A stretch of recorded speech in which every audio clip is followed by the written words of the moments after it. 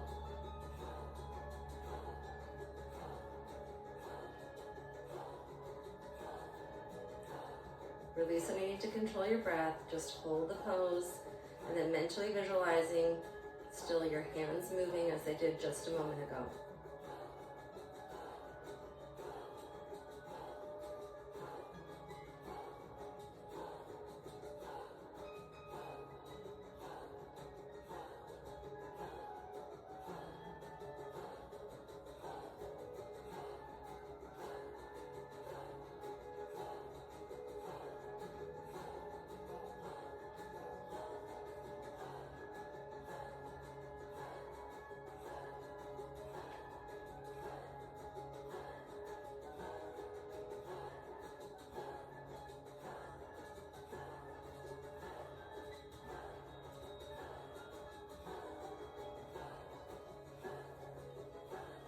Take a big inhale.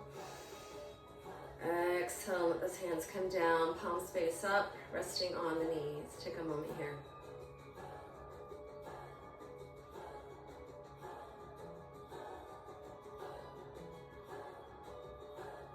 This is a meditation for finding that inner knowing, that inner voice, coming into alignment with the heart brain and the head brain. The mind is such a powerful tool. We allow that inner voice to guide the mind instead of the mind guiding the heart. This is inner voice over mind versus ego over mind, or mind, ego over heart. This is the true power that lies within each of us.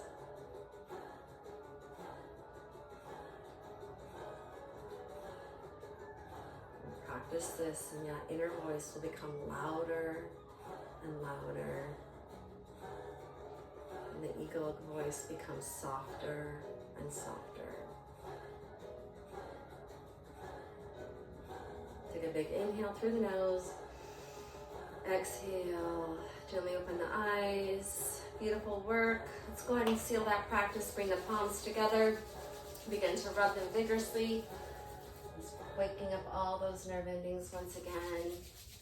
And then bring those hands to the heart center, sitting up nice and tall. Closing the eyes. We'll close out with one long Sat Nam and our final blessing. Inhale. Exhale. Inhale. Exhale. Inhale to tune out. Sat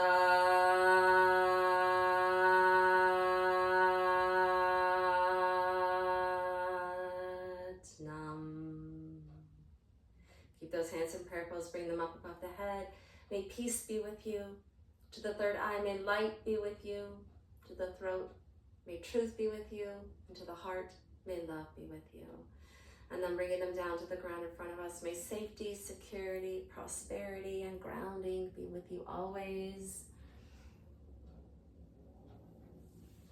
Sat Nam. This week, make sure to honor what you need. Spend some time alone to rest, to recharge, and let your people know that that's what you need. Before the ratcheting energy gets out of control, all right? Ask to be touched, ask to be held. And that is you supporting you, and that is you supporting your families, your communities, and the collective. It's a ripple effect, remember. And until then, be well, mwah, and see you next time.